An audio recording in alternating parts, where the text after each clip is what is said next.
Welcome to the Scottish Paranormal Podcast. I'm your host Chris, and here we'll be delving into a multitude of strange occurrences that happen within Scotland and beyond. You can contact us with your accounts at the Scottish Paranormal Podcast at gmail.com.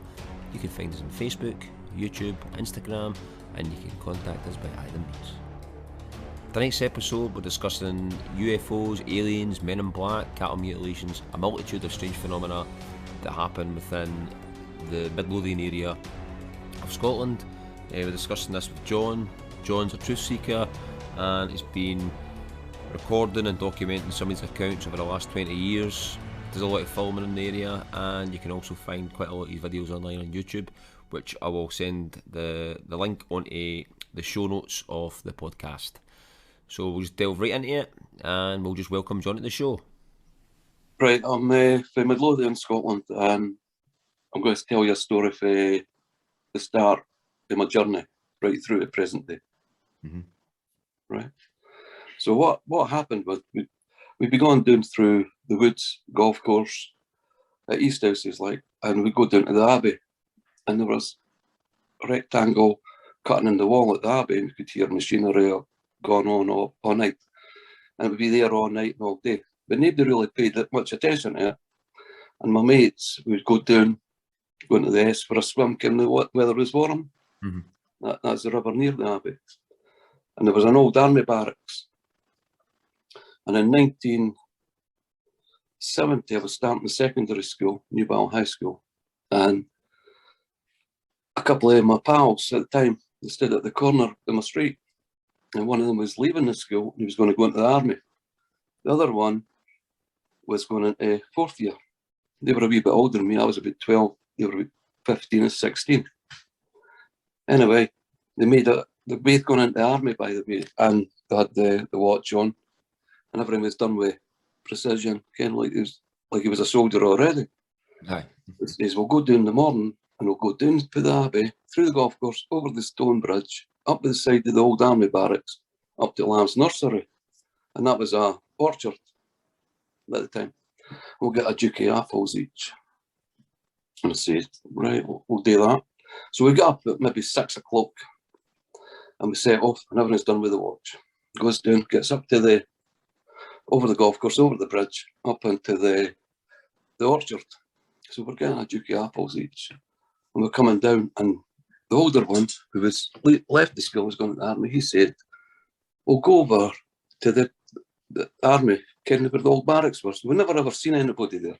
That was the thing. So I climbs the fence. Mind, it's only about 6 feet high, this fence. But when I was 12, it kind of looked like pretty big, and it got the bad wire on the top. So we climbs up, we jumps in. 1, 2, 3, us in the compound now. And down it to our left, when we come out between the buildings, there's a gate. And this gate had brambles, nettles, grass growing through it, and it was rusting, like it had never been opened before. And we looked in, and we see this guy walking to the gate. It's an MIB. That is the truth. This guy's an MIB. He doesn't shout, hey, get out of there or anything like that. He just said, kept walking to the gate, and we started panicking. Back over the fence, jumps over the fence, run up a wee bit, and there's a fir tree, right? And we went up round the side of the fir tree. I'll just tell you their first names. Rab and Davy were brothers, right?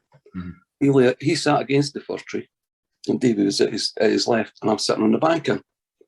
And what happens now? Rab says to me, Davy, can you see him? And I went and pulled the fir tree back like that, and I could see him standing on the fence looking straight at me. I said, there he's standing there. we sat back down. The next thing I can, this is a bit, we hear up in there, it's on nettles and everything, and we hear like Sam charging through it, coming towards the tree. Mm-hmm. So we took off, we run over.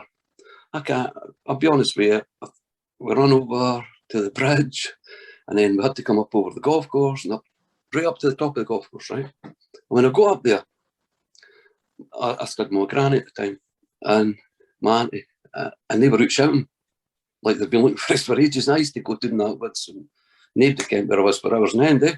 Mm-hmm. And they were out shouting, and their mother was out shouting. And we went through the hole in the wall, and they said, "Where have you been?" So the time wasn't done with the watch now, you know what I mean? But like hours had passed, like, mm-hmm. and they went in, and I was in, back in, and that night I went to my bed, and I'm lying on my bed, and here's a chap at the door, bang, bang, bang, bang, bang, and here's my granny answering the door. Well, could I come in a minute? And here's this guy, and two other big guys. There's two big guys with him, like, and they went into the living room, and I went, "Oh, who's that?" I comes down the stairs, so I'm sitting on the staircase, upstairs desk. I'm sitting, I see the three of them coming in. They went in the living room, and they're talking to my granny. So I come down, and I walked into the living room. The guy sitting on the chair, and these two guys were standing beside of this guy, right? It was a guy, it was MIB, and they jumped that door, midnight.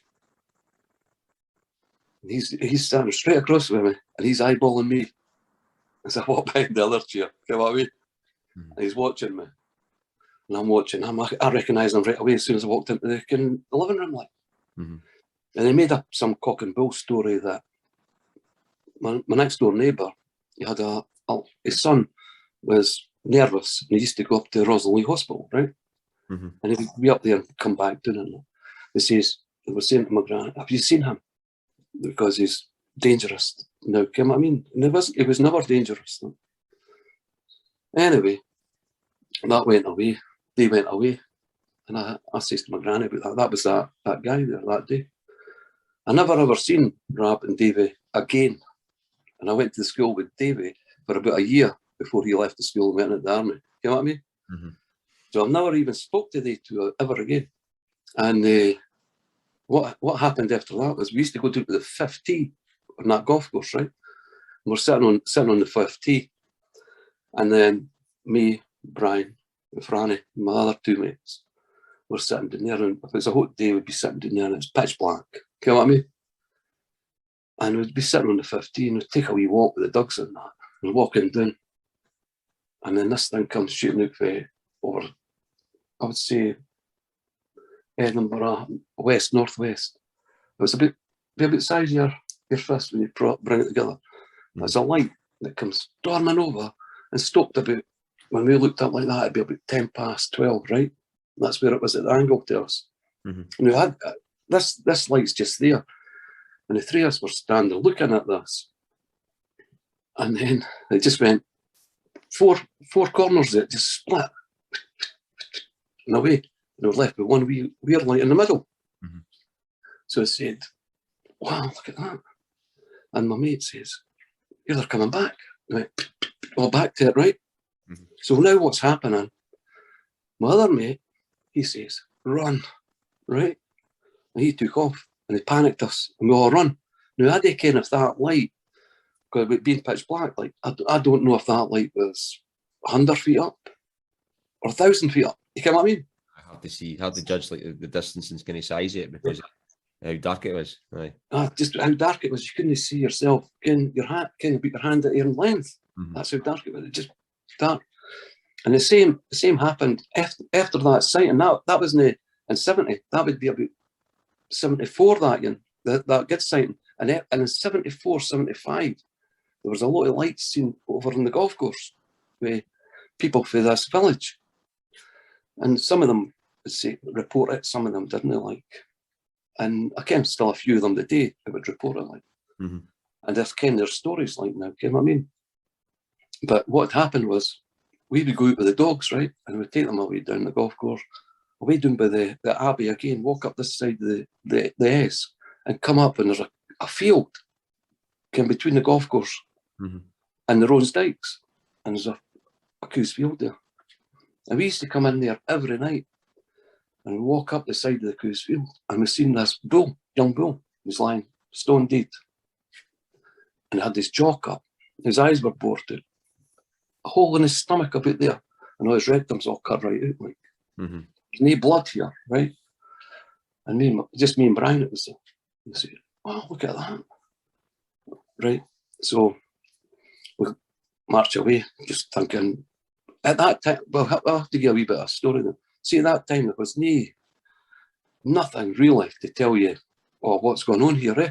You didn't have a lot of... 576. Didn't you get a lot of the reports of, like, well, cattle mutilation, you got some reports in the US, but it wasn't kind of widespread and well known and stuff like that until kind of like the late 80s and early 90s and all that kind of stuff. Although there was people doing stuff on it, you didn't have internet then and all that kind of stuff. No, you didn't. You're right. Just, can I go back just a wee bit?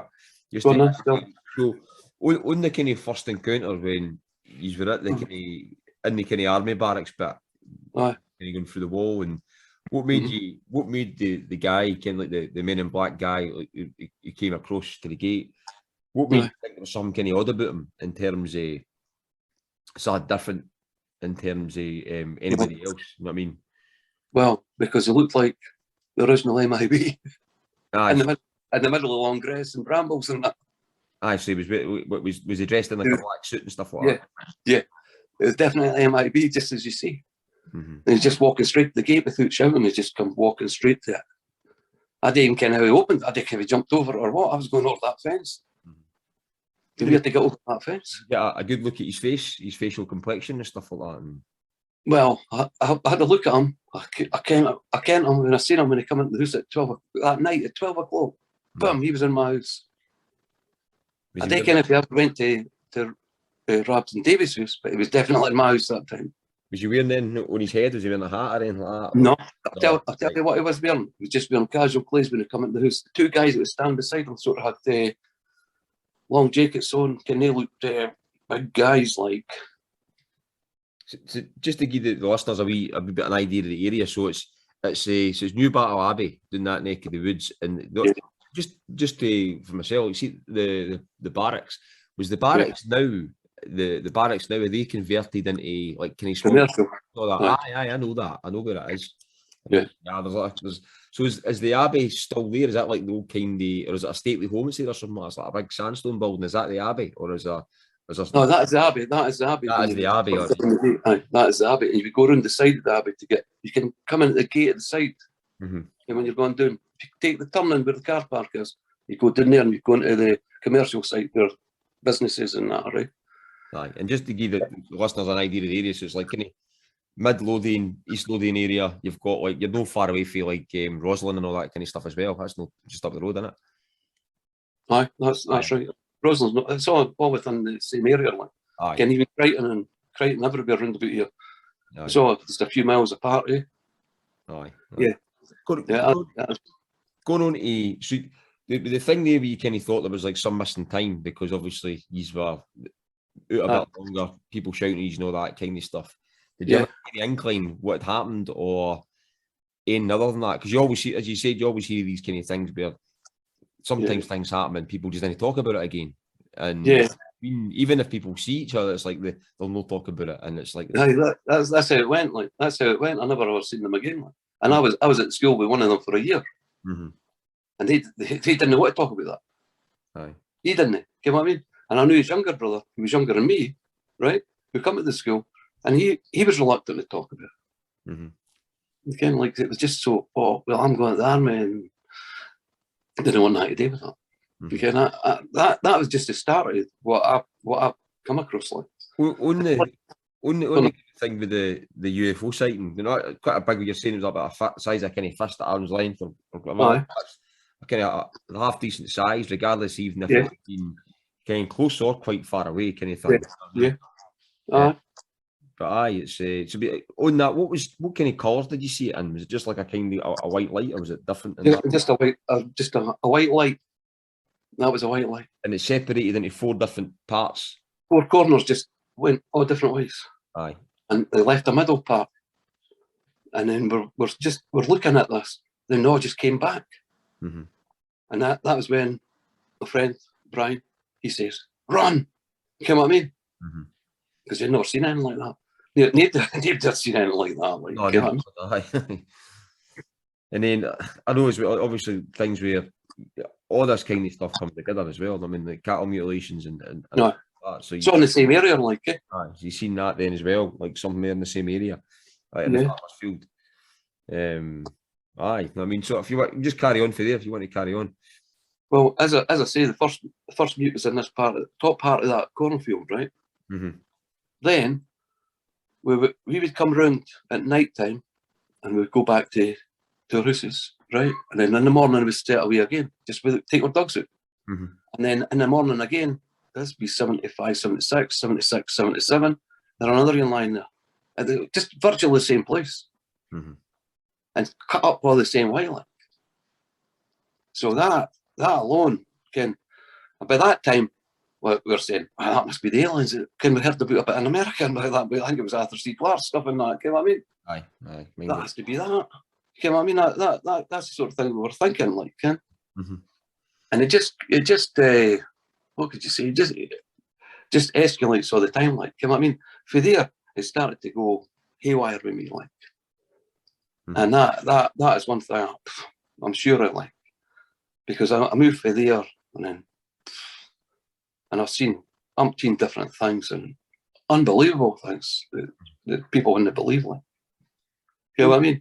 Just on another note, before we go further on that, did you, like, apart from seeing this, anything else happen? Did your family or yourself ever experience anything in your house in terms of other types of phenomena? As in, like, I know you always hear things where, like, things are linked, and yeah, I could tell you something, right? This is later on. This is when I'm over in 2000, 1995, 96, 97. Mm-hmm. That's about it, right?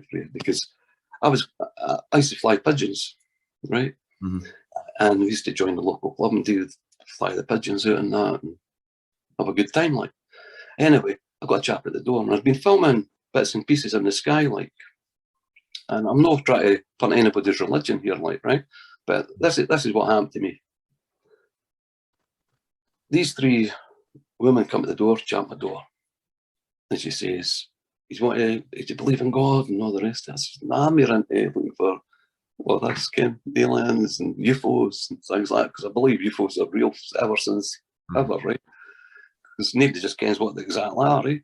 And I say that to her, and she says, "Well, that could be some signs and things for you, like." And I say, just kidding them on, like, you know, why can't just to get that right going, then away you go and go pigeons today, you know what I mean? Anyway, she comes back to the door, "There's a book for you." And they're Jehovah's, right? And she says, "There's a book for you. We can read that." And she gave us a couple of books. And this went on for about 3 or 4 weeks. And this day she come to the door. She says, "You take that," right? And I says, she was her Bible, right? She says, "You take that because you'll get a sign," right? And I says, "Go on then." I say, "I'll speak to you later." Anyway, I took that Bible, and this morning, and we about 3:30, 4 o'clock in the morning, I'm facing the wall, I'm sleeping. I turn round, and there's a light, the sun's beating in the window right in my face and that. Mm-hmm. What's light? And I'm saying, wow, but I felt absolutely amazing for your top of your head, like. Mm-hmm. And I've never felt like that before or after it, right? And I says, "Wow, what is that?" Like, I turned around, having a look at it. It's beaming right in my window. Anyway, I turned back around and fell asleep. Then I woke up in the morning and I says, "That was weird, that, because my window's facing west, eh?" Mm-hmm. And at 4 o'clock in the morning, that sunshine had been beating in my window, like, you know what I mean? But rising in the east, eh? Mm-hmm. And that feeling, I'll never forget that feeling, like. Anyway, right on cue, chap, chap, chap, chap, the door goes. The 3 old women come up to the door. She says to us, "How are you feeling?" I say, "I'm feeling all right." She says, "Any harm then?" And I says, aye, they didn't. I told her that story, right? Mm-hmm. And she said, you want to come with us? And that's what she said. I says, no, I'm all right.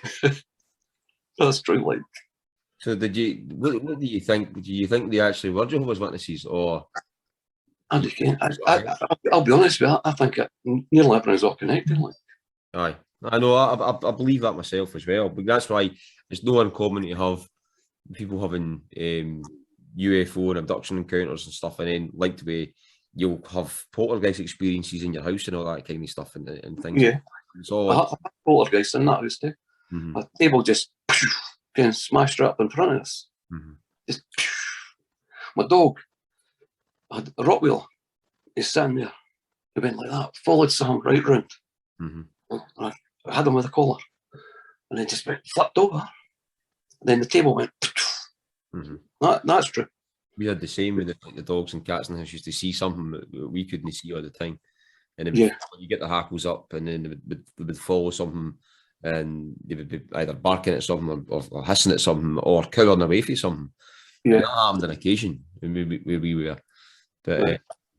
But aye, so if you want to kind of just go in for there, I mean, for that was a way further on, like. aye. So we kind of got to obviously like when you were younger and the kind of cattle mutilations and stuff like that, and then going on for there. Yeah, well, that just took a real time to. I seen the silver dome, eh? Mm-hmm. I'd seen other sightings. You know, I've got them. Like I'd seen other sightings, and then it come to 1982. And funny enough, these sightings happened between July and August, right? So I've got 82, 92, right? 2002, 2012. I'm waiting on 2022, right? And this year that happened was, I was at middle flat, staying on Mayfield, and my son, my daughter were outside, and they were just playing. And it was a Sunday. Is this the same town, or was that a different town? Or? No, it just joined. I just had a house up there, right. and I'm staying in a flat there, and my son and daughter were outside, and they shouted to me, "Have a look at this, Dad." The point, I come out to the kind of veranda, and I'm standing there, and I looks down, I said, "What is it?" Looks up, I see some cross flying about, say, further up. I went, just looked like round jet black silver dome. Mm-hmm. And it just like, I thought there was something wrong with it, right? Because it had a wee sort of like leaf motion like that falling down. Mm-hmm. Anyway, it was going to come right over the top of us. There were other people sitting out because it was a warm night. It was warm, like. What kind of size was this?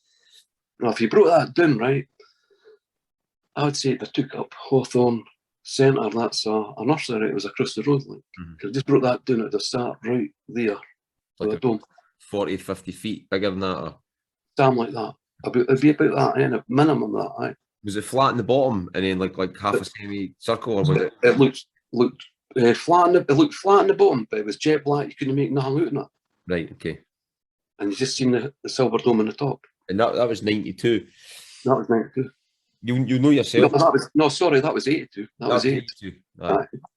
That was 82. And there's more to that, like, because it went for there, right, and then it's like it was coming over the top of where I was. Mm-hmm. Then it turned, and then it went away further west over Newton Grange way, and that's another village just over the road from here, right? Aye. And it went away that way, and I'm saying, wow, I couldn't get it out of my head. Mm-hmm. You know what I mean? So I think we even phoned up Radio 4 at the time and things like that. You know what I mean? To see if anybody else has seen this thing. Aye, because that was like the nature of the game these days. You were either looking in papers or it was the radio, or the telly and stuff. Like you got some of the odd programmes and that, but it was that's what it was, eh? You were like taking the record of the Courier and things like that for the. It was a big sighting, like, because it was there, like, and later on we found out that people in Newton Grange had seen it as it went over there. But the weird thing with that was, right, so it come up to that night and it was getting grey dark. Aye. I was always attracted to it, right? My wife wasn't, like, and I says to her, "Come on, have a look at this."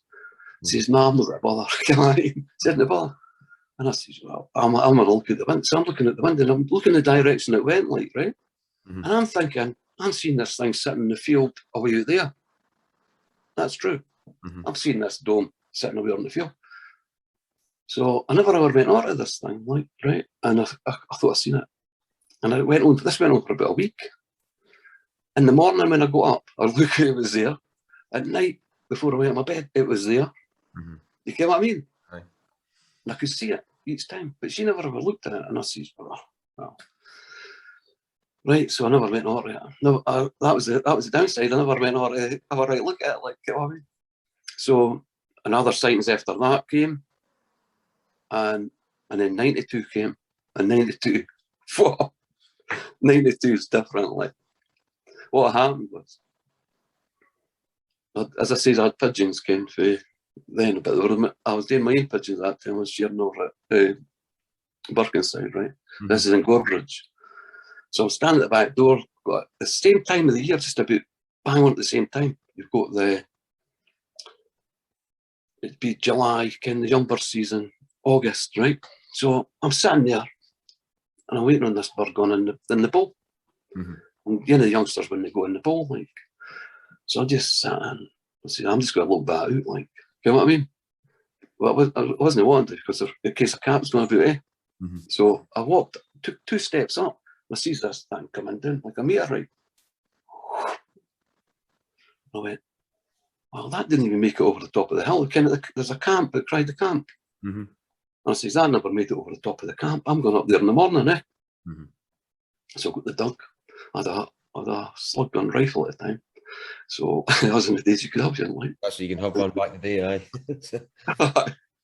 So I walked away up this path, and I'm not joking yet. So I did walk up, right, up on the top of the camp. My dog is running around me everywhere, right? And I'm looking back. There's nobody coming at the back of me. There's nobody at the side of me. My dog's in the bushes and ducks everywhere.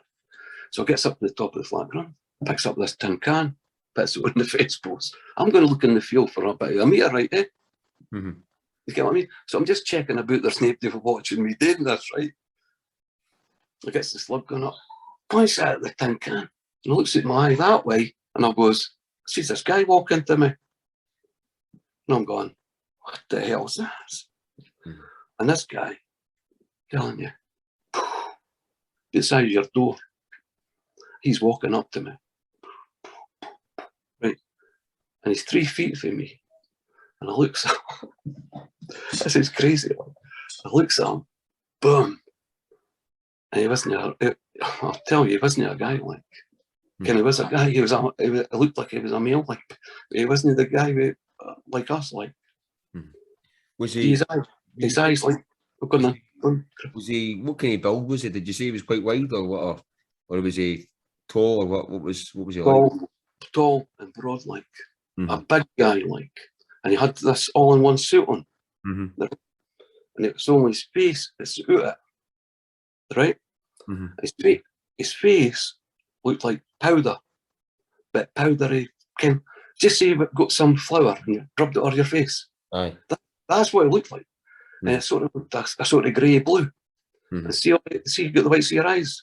Aye. Knee whites of eyes. This guy's eyes are like that, and they're blue. And he went like that and he stared right at me. And honestly, I'm looking like that. He's looking at me like that.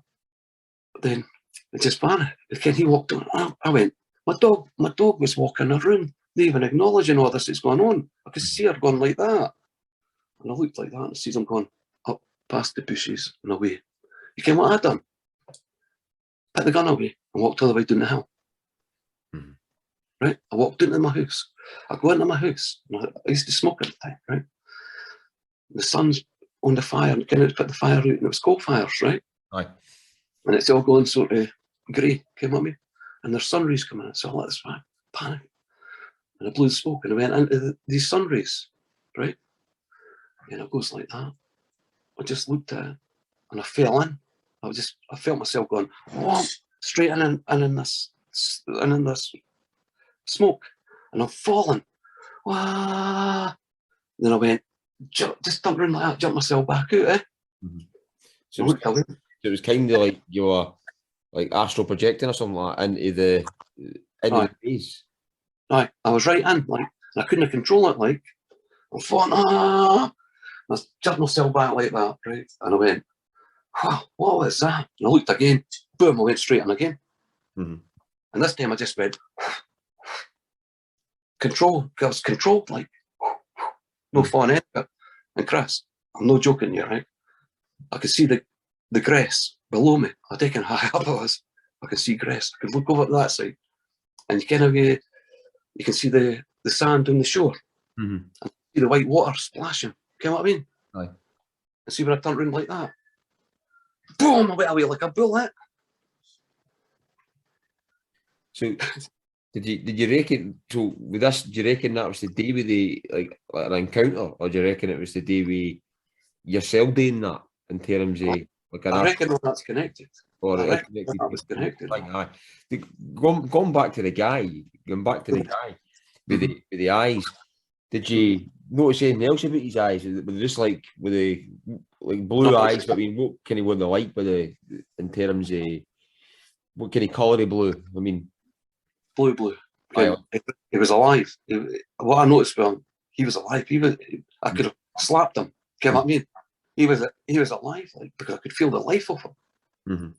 And But you, for some reason though, you turned and just went home. It was a case of, it was almost like you were under some sort of control to just kind of get out of there. Aye. I never felt any fear. I think I just put away and started heading back. But when I got back, that's what happened to us in the house, right? Whether that was Sam, I was remembering what happened to me up there, I take in.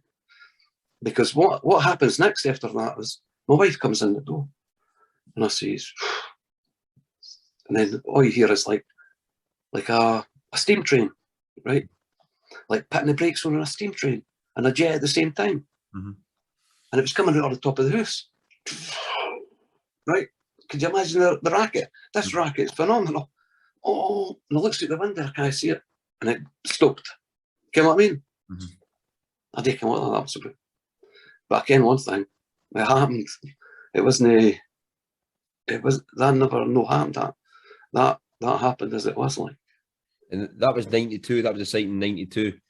That and that, because like 92, you probably know if you can follow. That was the year, obviously, no far along for there as well. You had the encounter and all that kind of thing as well. Gary Wood and all that. Right. Aye. 92 as well. Yeah. But you know yourself, I mean, there's been loads of sightings right across the whole of the Central Belt. I mean, right through all the years. Some of the signs that's been in Midlothian, there's one up the camp there, right? Around about December time, 3 guys on. I know them, like 4 of them are, in fact. They went up the camp, parked the car. We're going to be cut some Christmas trees. And this is when the pits were released all on the time. Aye. And they were cutting these Christmas trees down. They're putting them in the boot and they're selling them to try and get a couple of quid, like, right? Aye. And what happened was this green eye, they say it was about 70 feet, but about 40 feet deep in the middle, like a green eye just sitting above the trees. They run down to the car, right? Couldn't get the car started. They all ran home. They never spoke to each other for about a week before they ever got the car. That was up. What size was that one there? What size did they say this kind of thing was, the green eye? It's about 70 feet long and about 40 feet deep in the middle. It's mad. I mean, it is. It is like. Aye. That's what they were thinking. Another one up there was the guy was up at Tynehead. He was up there, was cutting firewood, and he swears that this silver object comes over the top, just floating over the top of him. They said, and when he looked up, you could see the poreholes on this thing. Right? He said you could see poreholes all around this, and it went over the top of him. That was common knowledge. They're common knowledge within the village. You know what I mean? Aye. And people used to ridicule him like for that. You know what I mean? And he didn't look it like. You know what I mean? That's the thing, though. That's why these. Well, it's getting slightly more being more recognised and a wee bit more. It's not like a kind of as much a fringe topic. It still has a bit, you know what I mean? But it's getting a bit more acceptable now. But you can understand why people didn't talk about the encounters and stuff because of ridicule factor of what happened in the past, and even if regardless of how strong a character you were, and whatever in the past they bring anything out at all. I mean, you could ridicule the papers just to bring out the story, but they would have some daft pictures of aliens on the front cover, or just to kind of demean it a wee bit and take something away from it. Just to make you look like you're mad, eh? Totally, aye. But I mean, there's nothing mad about if you look at the amount of encounters that like Scotland had, and still are having. You know what I mean? And that's the thing as well. It's not just like lights in the sky here and stuff. You mean some of the main encounters that you've had where the police have been involved and all that kind of stuff. And, yeah. There've been nuts and bolts craft that people have seen during the day, or where it's been relatively quite light and stuff like that as well. So it's, you're right. I got a few of the stories for the older boys came in. I was in the Pigeon Club, and they had been round here for years. There was a good sighting on the back road as you're going up to Crichton Castle. There's a wee gateway to a field. And everybody says at the top of the hill at the field, that's where the last witch was burnt. You know what I mean? It's just common knowledge within the village. I don't think it's been ever recorded. Like, you know what I mean? Everywhere's got a last witch was burnt somewhere. Aye. And then the boy says to me, see, when he was going to his work, he was coming up here, like, and he says, they used to tar all the roads, again, the broad, one on the roads and that. And he says, when a couple of his men were coming up here, and that was the road he passed every morning. He says, they swear blind there was a tin man standing at that gate. And there were 4 down UFO'S at time heat in a field one day. Silvers came out of They're stories for the village. This is like all the stories for the past. All their stories for the 50s, 60s came out of Aye. What they've seen, like. But they never told anybody because they really believed that if they tell anybody, they'll get ridiculed, like. Aye, that was it, eh? Back in the day. You wouldn't get your job, you'd be sent here, you know what I mean? No, totally. I mean, that's it. And it's like, it's mad as well with all the other stuff kind of mixed in with it as well. Because it's, as I say, as just, you know yourself, people have accounts, they have strange things that happen, like as in, and they see things, but they'll also have strange things that happens in their house. And some people didn't even link the two as well. Because I was talking to somebody who recently, I've no podcast about it yet, but I've basically you had multitude of like yourself, UFO sightings. He had like Faye was younger going. He had a multitude of UFO sightings when between being younger to growing up and seeing like nuts and bolts stuff, like seeing a massive triangle. Like a massive triangle, and then he's seen other things, but he didn't. He said he was telling me. He said ironically, I believed in like UFOs and that from what I'd seen, but I didn't believe in like ghosts and all that kind of stuff. I wasn't into that because it wasn't really my hang or anything. He said, but I was into UFOs and that because I believed it from what I'd seen. And he said I didn't start believing things like that until my wife kind of was talking about stuff and things that happened in the house and that.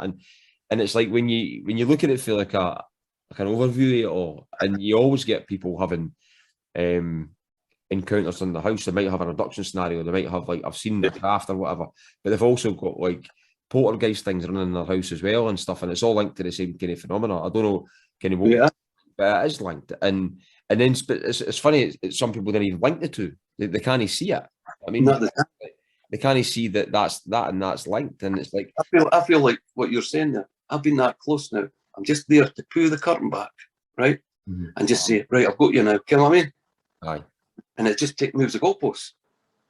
And further down the road again, we start again. That's what it's like. And it only matter if it's a spirit, a ghost, you know what I mean, or an alien or whatever. They're all connected. Totally. Aye, there is. I mean, definitely. Well, 2002 was a cracker to alien. And that was a good year. Again, it was 12 o'clock Saturday night. Seen this object going over, films it. It's like Sam came off it and went away up into the back roads, came Temple Way and that. Anyway, comes fast forward that to the Monday. So just a bit of background about Temple. Temple was where Temple where the Knights of the Temple were? Knights Templars. Aye. Aye. The old church. Aye. Were they based up there or? They were based there, aye. They were definitely based there. And they've got the graveyard and that in old church. And what had happened was, it says, well, we'll have a search yet, Ken. Do you ken Andrew Hennessy? You must have heard of him before, right? I know the name. I do know the name. Right. Andrew, right? When I met Andrew, like, he was a guy, but big capital A and alien in Gorbridge, like, right? And we just got on and started searching it all. So he did researches and that. And in 2002, it was a helicopter. It was the object. And when I was on the computer going to go out, the old MSN boards, the old MSN message boards. Aye. And I would be posting on them and speaking to Americans, everything. They were all going, well, what's we're doing? I said, we're going to be up there to see if I can find us. What came off of that, right? Next time, boom, right on top of the roof. Helicopter, boom, boom, boom, boom, boom. The woman across the road, I knew Luna, she was out her door with binoculars. That thing's sitting on the roof. So I looks at the back, the front, and that, picks up my camera, because I was just getting ready to go out the door. Walk to the front door. It's sitting about 100 feet, maybe over just under 100 feet for the house, 150 feet up. So the camera facing straight at my front door, and I'm filming him, and he's filming me. You know what I mean? Aye, mad. And that's well under the ceiling. Kind of shouldn't be that low, like. So this was a black military helicopter?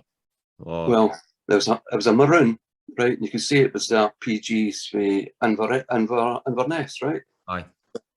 Have you ever seen the helicopters that got big logos on them, eh? Aye, I know what you mean, aye. Every helicopter's got a registration number on it, eh? Aye. Nothing on this one, like, and I just filmed it, and for then, that was 2002. That was 82, 92, 2002. You know what I mean?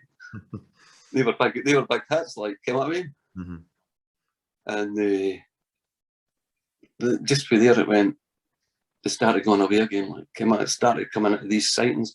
I actually had a sighting. I think it was 2009. I just went to the back garden and picked up the camera, and I seen this airplane, and I filmed it. I still got the wee bit of footage of that, and it just like some white object went over the top of it, right? So I say, I'm going to see if I can get that again. Kind of try and catch that object again. So this night I went out. Here it comes, airplane coming right over the top again. Filmed it, and I see this object going straight up to the airplane. Films it, like it comes over its tail and away. So I've got that. And at that time, with Andrew, again, right, he would we had to check the airports, everything, kind of report it on that. So all that was done, and David Morley, air traffic control for Edinburgh, he gives me a call, phones me up. Now I've uploaded a wee clip of this white object, right? And he says to me, what did it look like? What did they look like? I say, have you seen the footage? Like, he says, no. He says, were the spheres white and round? And I said, again, two of them. I says, aye. Right, I just went along. Aye, he said, well, you can't have to report this to the MOD. Right? And I said, no, you can do that. Report if you want. Anyway, I got that away. Then they retracted the story, right? Saying he never said half of the things he said. This David Morley, air traffic control, Edinburgh Airport. And they started to deny it, eh? And what had happened was, see, when the airplanes used to come across Birkenside, they actually stopped them going over there. When Andrew checked it out, they stopped the flight path coming down there. Coming across like that area? Coming that area, kind of the way they were coming down, and over to Edinburgh. They changed the flight path for there. They now, instead of coming over the top of Birkenside now, they took it away down to Carrington way and coming into Edinburgh. That's mad. So that was crazy, like, and they actually put it in the news that they were retracting that story, saying MOD and all the rest of it. But it was round about the time that the MOD had now confirming that they weren't going to take any more stories, like, you know what I mean? Aye, they weren't going to follow in anymore. That was it ending, aye. So I don't know, like that was some sighting. Because you can actually see it going after the plane, like. And then, well, Andrew done the measurements and that, right? And he reckoned when it comes up the tail of the plane, can you see the tail of the plane's massive, eh? Aye. So you could be talking about the size of a wee car, a mini, and it just come off there like that. We've actually got them come into it, and when we looked at it, like, we could see there was more than one, eh? It's amazing what you pick up as well, with if you're like filming stuff like that, and you can even look at it as well. I mean, it's like I had one recently where it was actually even. I didn't post it up or anything because sometimes it's hard to see whatever they are because it's like a thought or whatever, but you need to zoom into it. But there was one where I was up at Loch, the reservoir at Carn, see up the back of Denny. Right. So I was up there and just with the kids and stuff like that. During the day, it was like midday or something. I was just kind of playing in the water, and I seen a bird high up. I was really a kind of a big birdie prey. It was carrying a fish. It must have kind of dove in and got a fish, and it was a big fish. Kind of looked like a half decent couple of pound fish it was carrying. And it was really up high though. Again, it was really up high. So I took a couple of pictures of this thing carrying the fish. Actually, it was either with the camera or I had it with my phone. I can't remember one of the two. I need to dig the picture out. But when I looked at the picture, there was like it wasn't like just an orbiting, like it was like a sphere. It was like a white white kind of sphere, and you could see it was like a way in the distance behind this thing. Aye. Definitely, but you couldn't see it with the naked eye. And there was one, but I'm sure it's in two pictures or something like that, and then it's known the next one. But it's like there's definitely like something there. I was actually meaning to dig it out the other day there, but that was just right. I see what you're saying there. See when you're taking the pictures and you've got orbs and that, I've got black orbs and pictures and all different pieces. Like what you're talking about, you're taking a picture of Sam and there's Sam else in the distance, and when you zoom into it, you can see it's not a bird or anything. It's no structure. That it definitely it's no lens flare or nothing like that. It was definitely it had like you could see structure here in terms of it was kind of see-through stroke white, right? But you could see the shading on it where like sun was hitting it. Well, I've done the same when I was out back there. I went and took a couple of snaps, and the sun was beating in, like, and I've got this thing. It's got a white bit on it. It's blue, and it's got a shadow at this side of it. Now, I think if you do taking pictures and that, they're no what do you call them? What do you call that? Would be they're no for just for the sun specs. Can what I mean and things like that, because just like that creates a shadow, like, unless it's a solid craft, like. Aye. You get what I mean? So if you've seen shadow, if that's looking at the sun at that side, then that has to be Sam solid. Again, and colours, black isn't a real colour, is it? Let's face it. And you can only see it in the shadow of the other side, eh? And that's what I'm saying. I've been filming stuff, right? I'll tell you, see if you got a camera and you go like that and you're filming stuff coming, anybody that want, stand there 150 years away and try and film, let's say, I'll give them a car 150 feet away, right? And try and do this on manual, right? Zoom into it, use your zoom, catch it, and get me the best pictures you can pulling that down that road. Virtually impossible. It's hard. It is. Yeah. To had it with a zoom on it and that, can people say, oh, that footage is a wee bit shaky and that. But you're talking about a moving craft, right? And if I have to use manual on that, I'm like that all the time, try to get in somebody doing there. And that's it as well. As soon as you zoom into it, the tiny wee shakes become like massive shakes. Right, you rough it and then you look for it and you're like, yeah. But see what I like to do, just automatic, right? And put on high shutters. You know what I mean? 30 frames per second, right? Put on auto, right? And just go like that. And a sports mode or something, right? And see when you're fully in that, you didn't need to worry about anything. Maybe you've got a wee bit of shake, but I'll tell you, snapping 30 frames a second. And see when you do a frame by frame, you just hope that you're going to get the one. And you get a good look at it. You know what I mean? Did you hear recently, like I was talking to Paul Sinclair for doing East Yorkshire, he had like using like a Psionics camera, like the wee tiny handheld night vision. Night vision, aye. And they're supposed to pick up no bad kind of yeah, they are. I've got a few. I've got a few cameras. I like the pulsars are some of the best. Like when you look at the sky, you're going in deep, like you can see me. You know what I mean? Aye. But there's loads of gadgets. Like They can get low light ones, and I like them all. I like all my cameras. Something like that, I never use them, and then something I'll just use that. And, you know what I mean? Aye. And just depends how you feel on that. And just say, I'll go down there. I go be doing maybe the golf course still, like, and it's in pitch black. So what do You you, just got snipers, no, can see it. what do you think the attraction is to that area? Well, Apart from being like, because I was actually thinking about this the other night there as well, just when I was talking about stuff. You get the thing where, for example, people have abduction scenarios or sighting scenarios and all that kind of stuff, or a sighting scenario possibly being linked to an abduction, but they could either remember it or they've missed the time and stuff like that. And then you get the whole thing where is it because they're close to where the phenomena is, or is it because they're just coming in to get the people who are there? It's because it's there. I was speaking to a guy there, maybe the 70s. They used to stay in the stables, but at the wee bridge to this side of the Abbey, you go in the main gate, you turn around that way. Aye. They used to be stables at the time, right? Now I was talking to a guy in there. He used to be into the warlock, witchcraft, you know what I mean? That's what he was into. Aye. And he says, see, 12 o'clock here, crossover January, right? 12 o'clock midnight here. The force in this area is unbelievable.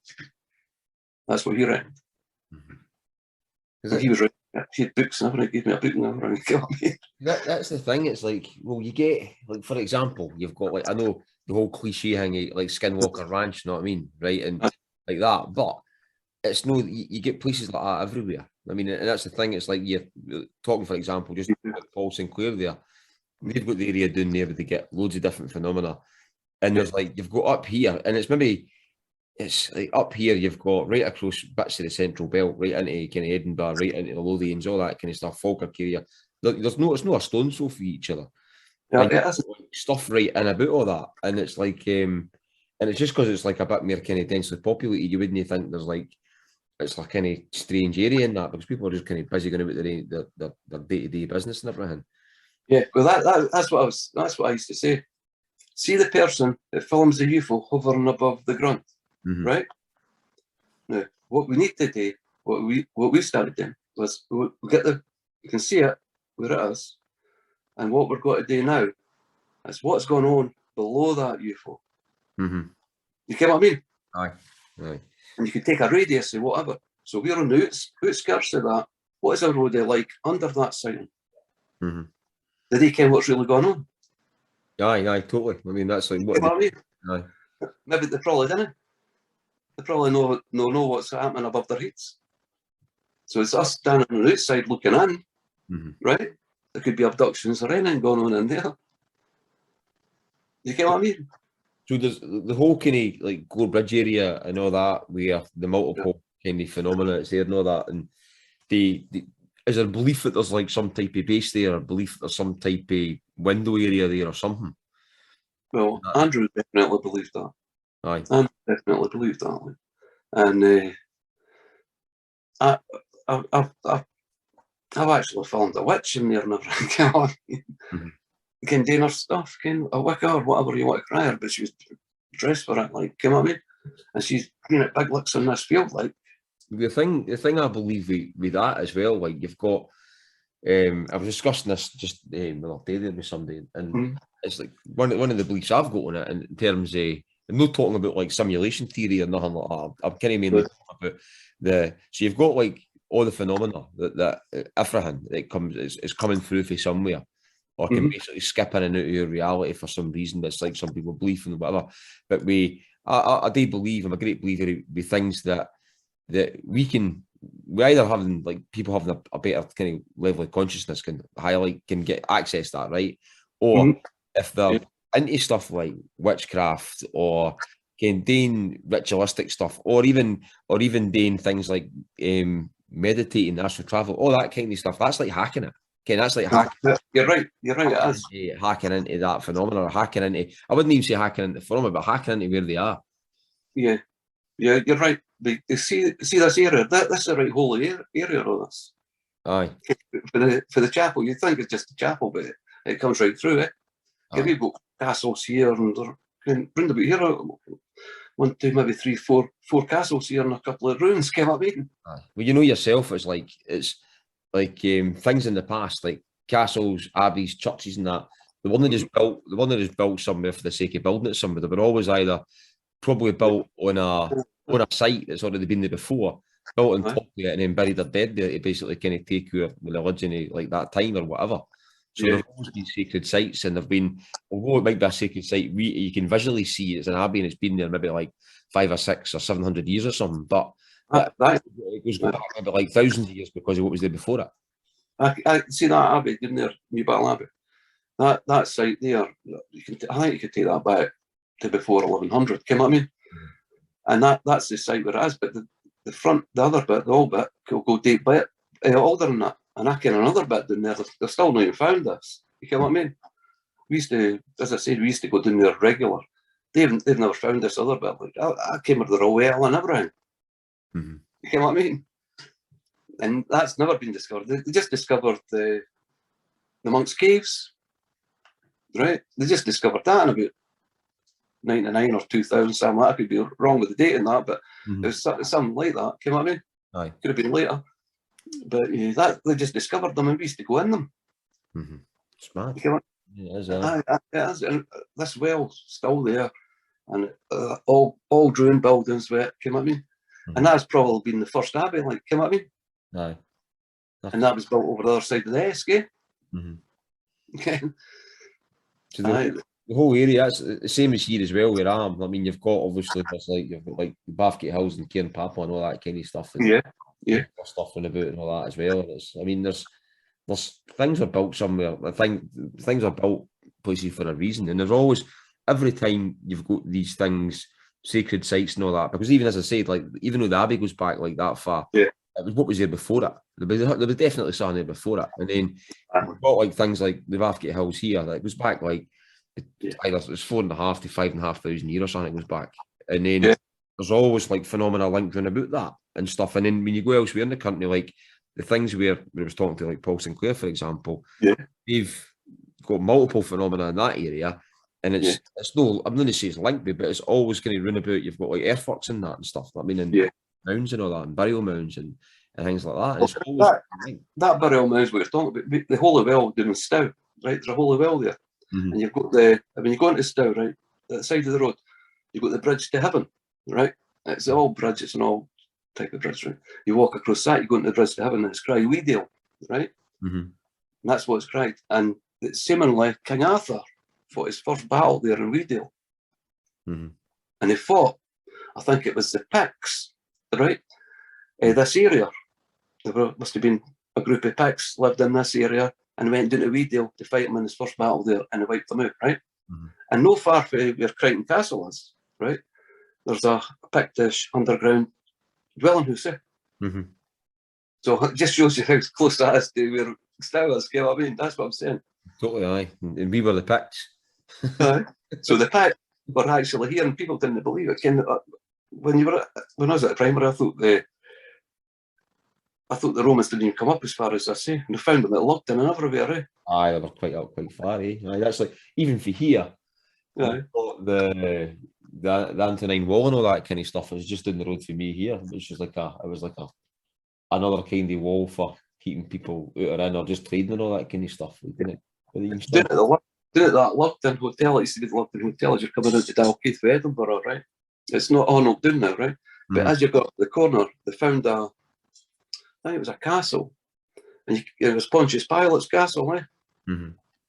And at the road light, but they never found the village. And there always a village near it, right?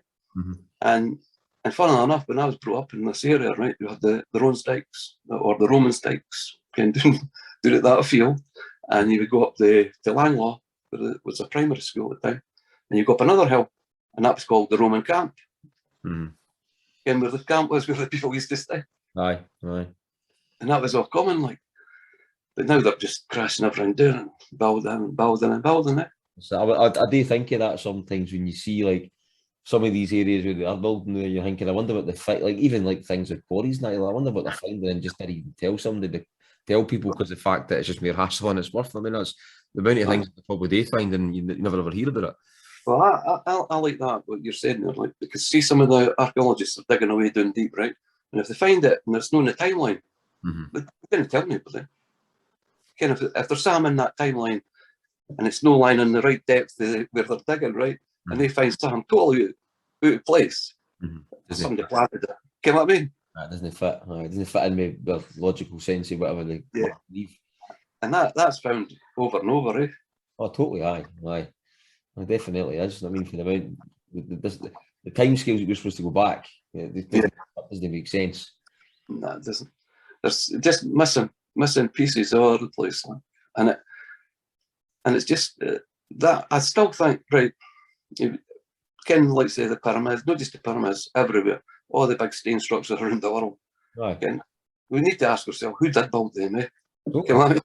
That's it, aye. Like you look at, I mean, Machu Picchu and stuff like that, and up there, and it's all the way kind of the massive squad, eh? Massive blocks are kind of welded together and all that. You know, welded, but you know what I mean? They look like they're kind of be melted in together and stuff. And I'd like to see the squad that built all that, eh?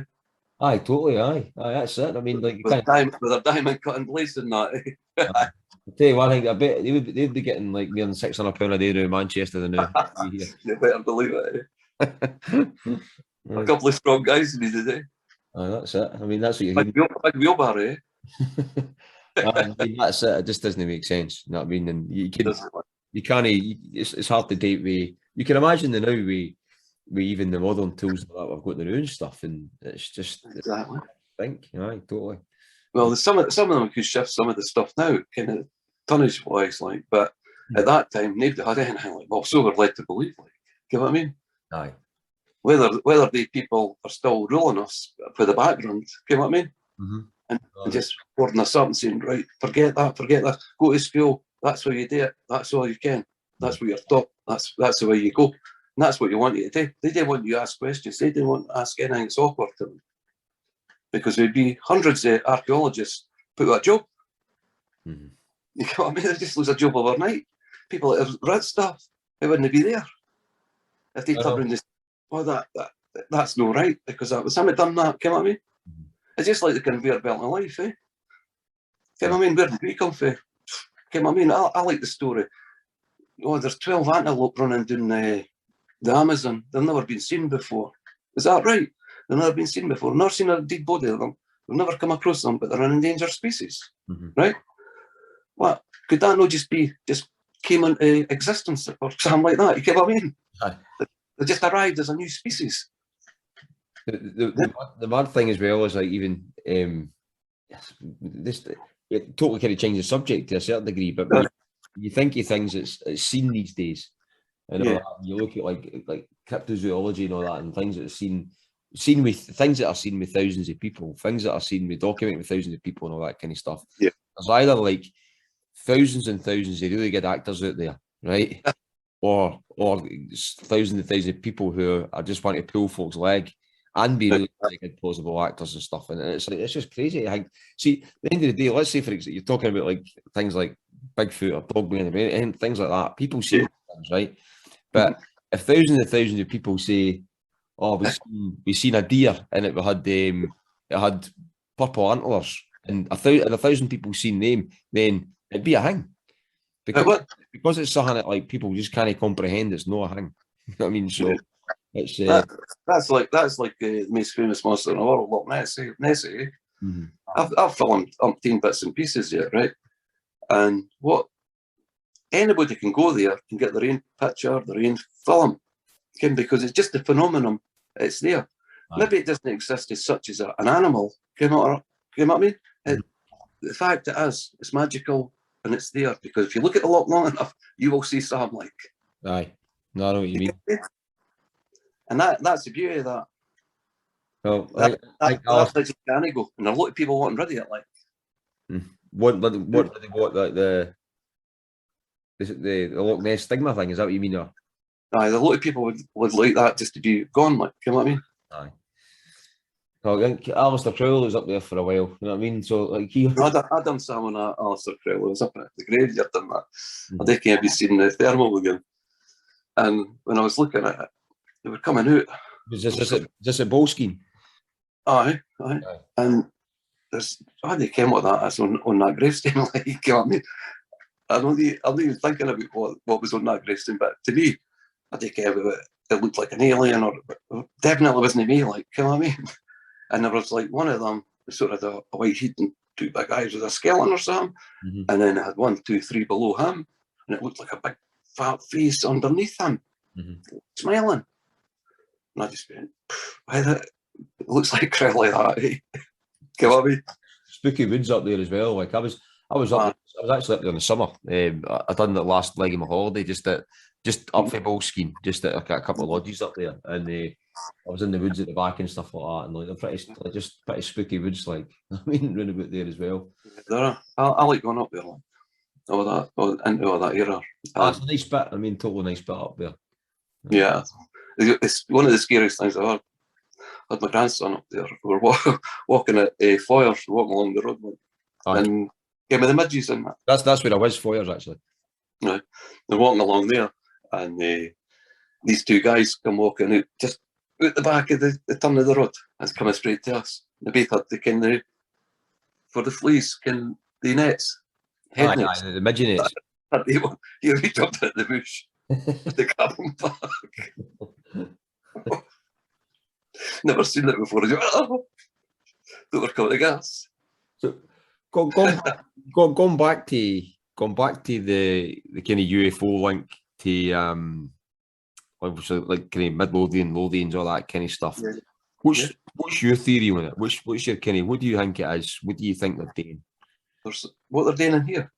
In general, no, just like in terms of, I'd like to get your take on what you think they are, and what you think they're doing. There's east, there's west, right? Mm-hmm. There's south, there's north, and mid lies right in the middle. Like, mm-hmm. You know what I mean? So everyone's crossing over all directions here, right? Mm-hmm. So if you've seen Sam in the west, it's coming and it's heading this way. It'll come over the top of the middle of there, eh? Aye, totally. Or east or north, south or north, like. And we get most of the sites. And just like in your area and every other area, there's ancient sites, and it's all to do with Sam's, like sacred sites or holy sites. And it's all to do with that, because there's too much of that. And in Scotland, especially, where we hear all the way up, all these sacred sites, holy sites, stone circles. There's stone circles going up north, and you go further, they're still there, and they're older than Stonehenge. You know what I mean? Aye, totally. Aye. And there was a story, like, say, way up I was at Orkney. There was a archaeologist program that was on BBC Two that says they've got these skulls, this family that was in Orkney. Mm-hmm. I can just vaguely remember this, right? And when they said, well, say something about the skulls when they look normal, right? Mm-hmm. And when we took them, they were to do DNA in them. And when they done the DNA, they said you couldn't get any DNA for them, eh? Mm-hmm. So that was another thump up story upsides down. They started talking and they just shut up, eh? Mm-hmm. You know what I mean? So it's like that all through it. You got to go out and find it yourself. Like, I've been sitting up the camp up there, no camera, and it's dark. This is before I had night vision and that. Eh? Mm-hmm. Here's this motorbike coming up a hill, right along the front of me. It went away. And sees, here's it coming back down the way. I've still never seen the motorbike yet. Mm-hmm. Or who was on it. I just didn't care what was going on. Mm-hmm. So was it a light? Was there a noise as well, or what? Or? No, not on his light on it, just a motorbike noise going up the back road, you know what I mean? Oh, right, aye. No light on, just back down. Twice it passed me and I've never seen it at all. Mm-hmm. But again, it was a motorbike, you know what I mean? But what do you think? So, in terms of like the phenomena and that kind of stuff, and all like the kind of UFO story in that area, what do you think? Like, I mean, what's your theory on what they're doing? If it's like abduction scenarios or whatever, what do you think they're doing? It's like mining and that. they're taking Sam out the ground. That's what's happening. Mm-hmm. Again, I was speaking to a guy I used to work with. Here's the story. And he stood up at Crichton Castle, he stood in the cottages. And anyway, I went up to chap a door up there because somebody told me somebody had seen a UFO. So chap's the first door, and it's the sort of biggest building, there's 4 cottages in there. And this woman answers the door and says, "Do you ken where the guy's seen something?" Says, "The boy at the end, he's been here the longest, he'll tell you." I says, "Right, thanks very much." Went up at the end, chap's the door. I sees the curtain getting pulled up. And it's a guy I knew. Right? And he says, "Oh, hiya." Comes, answers the door and says, Do you ken the guy that's seen a UFO up here?" And he said, "Ken what he says to me?" He says, "Have you seen something like?" I says, "Aye." He says, "Well, come in there now." I went in, and he says, him, his daughter, and his wife. He says, it was that white in his living room. He said, "I couldn't see my hand in front of my face. It was just pure white in here. There were an object above his house." And that's the true story, like, because he wasn't lying to me. You know what I mean? In his house, he seen like an orb type thing in his house.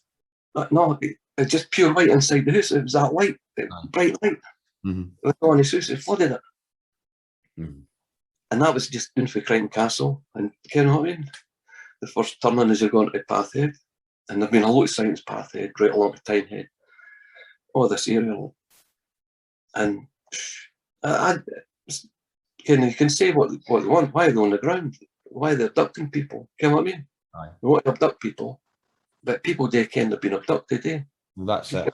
And then, but you look at all that, and then you get the whole thing where in the past looking at the whole, is it a DNA collection thing and all that, and but then like how much DNA do you need? And exactly, you don't need DNA. If you're that far advanced, you could have other kind of systems for incubating and DNA and all that. I mean, so I think that's just that for me. That's what the window like.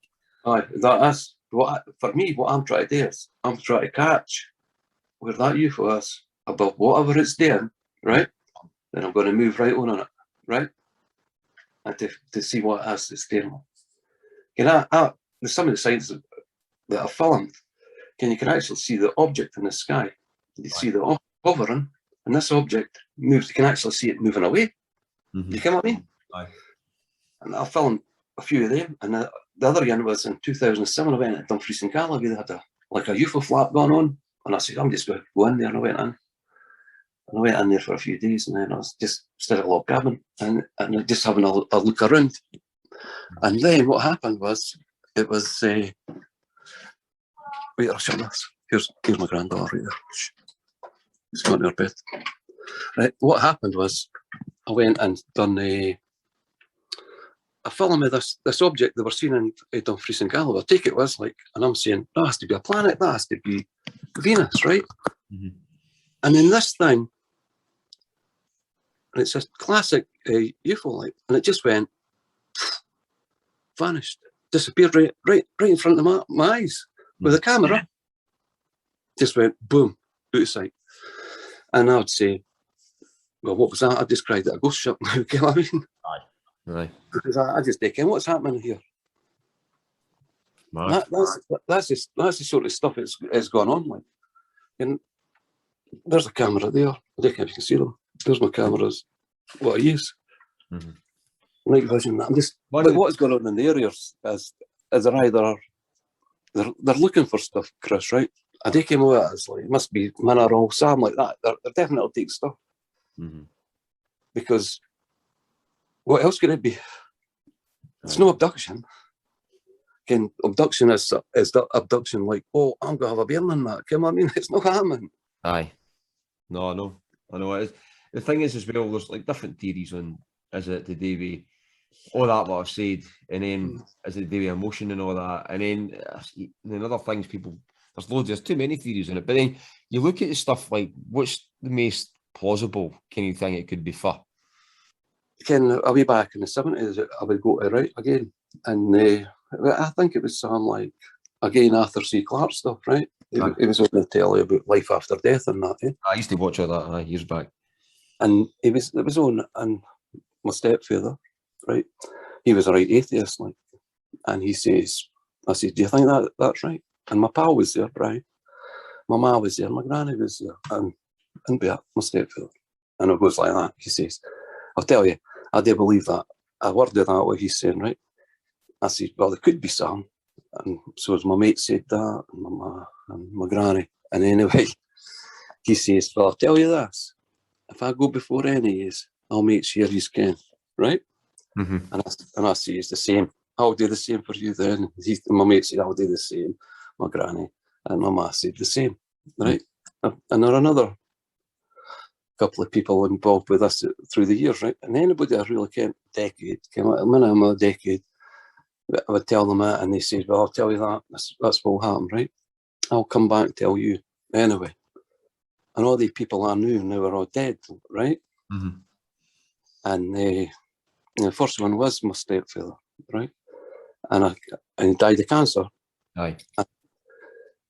And me and my wife were going away to get morphine because he needed more morphine to pump in the stent he had in, right?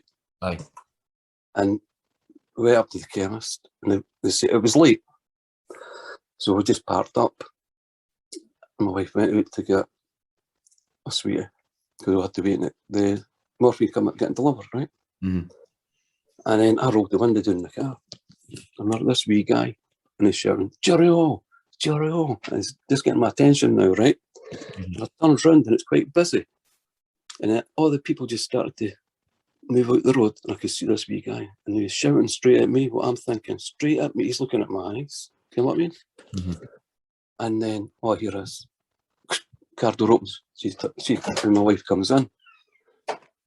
My wife comes into the car. Mm-hmm. And then I says to her, did you hear that? She says, no, I never heard a thing. Right? Goes down, the van's there, goes down, gets the morphine, comes over, walking in the door. Nurses are coming out the door. Says, there's the morphine. She says, no, no matter. Just get to the midwife that's in there. So I'm like, I can't know midwife. The nurse that's in there. Aye. And I said, right, fair enough. And when I went in, he died at half past. It was half past, right? Just about bang on half past. And that wee guy was shouting, had to be shouting at me at half past, Mm-hmm. right? And if you've seen the picture, which I'd never seen before, right? My mother showed his pictures. Mm-hmm.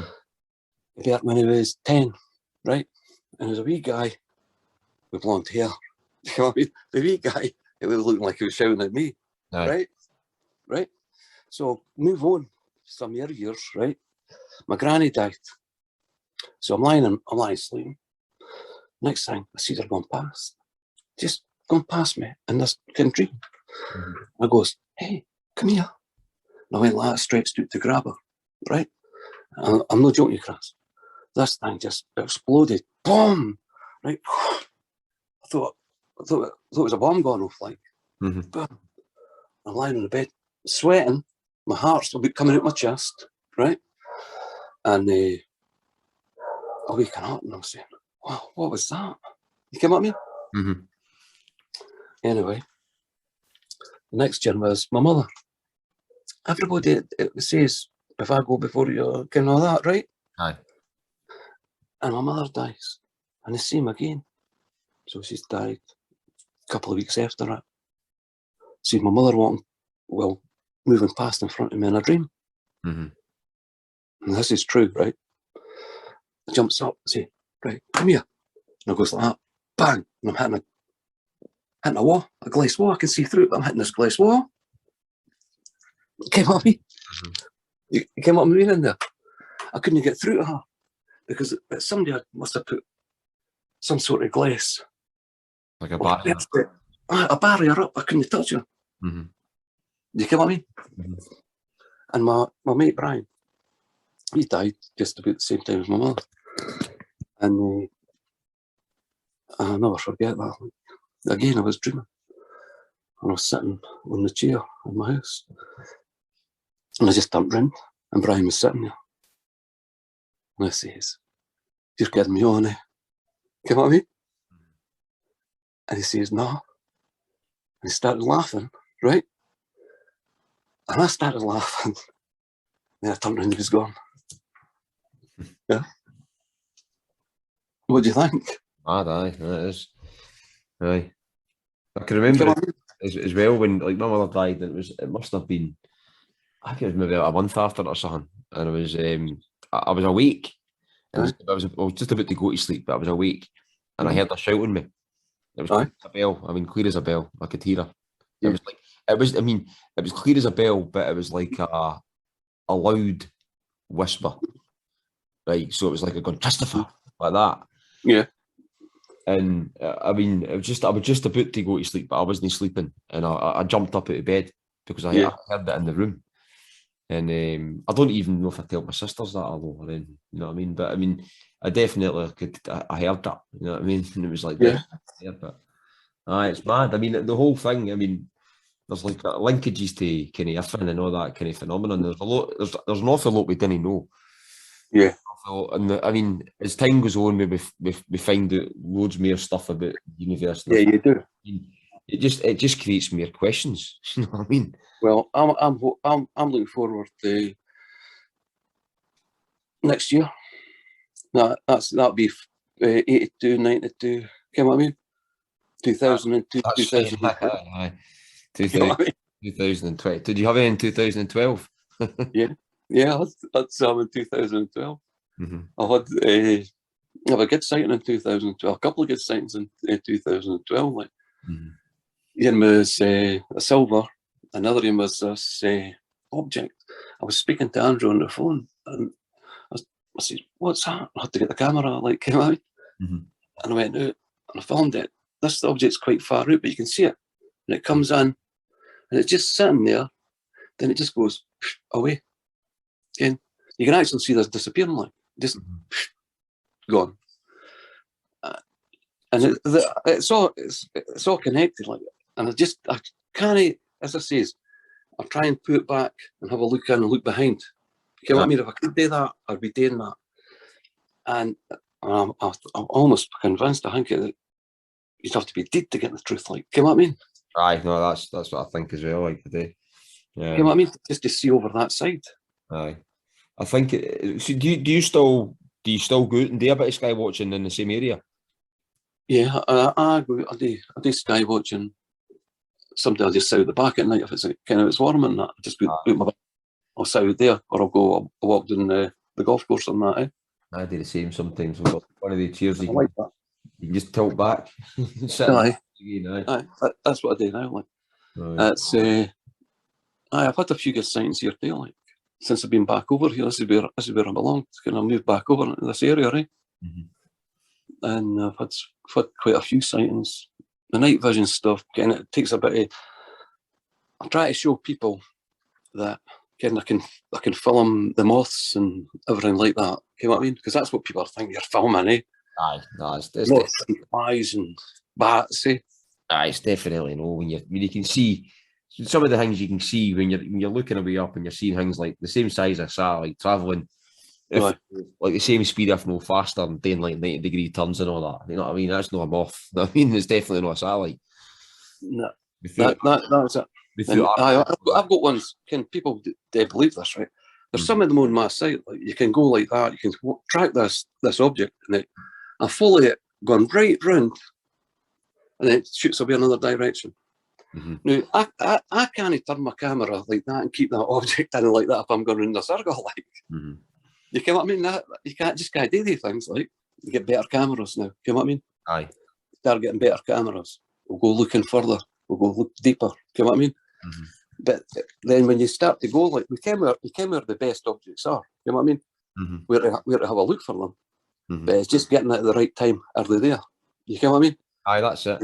And now we've got these telescopic cameras and that can get right up into the stratosphere, because that's what the guy says. That's where they hang around in the stratosphere, eh? Aye.